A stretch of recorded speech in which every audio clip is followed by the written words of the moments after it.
walk using this idea. 1, 2, 3. 1, 2, 3.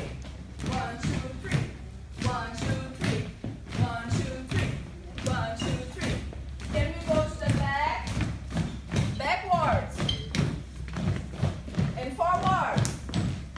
And can we go to the side, other side, and forward, and change direction, and change, and change, change, change. Keep changing, and change, and change, change, change, change, change. Careful with your partner, and change, change. Okay, good. Good, good, good. So, we can do this when we are dancing together, right? So, the most basic things we can do when we are dancing is the bass, right? Good. And if we start changing direction when we are doing the bass, the dance becomes something new. Make sense? Yeah.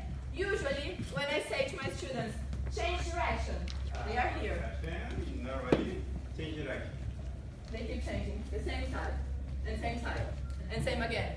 And come on, change direction, and then they go to the other side. And keep going, and keep going. Okay, let's try to break this. So, we'll do the same thing we did, changing directions all the time, but now in pairs. Make sense? Let's see what happens. So, posture as you want to, can be here, can be here, can be here. You can choose, you can explore.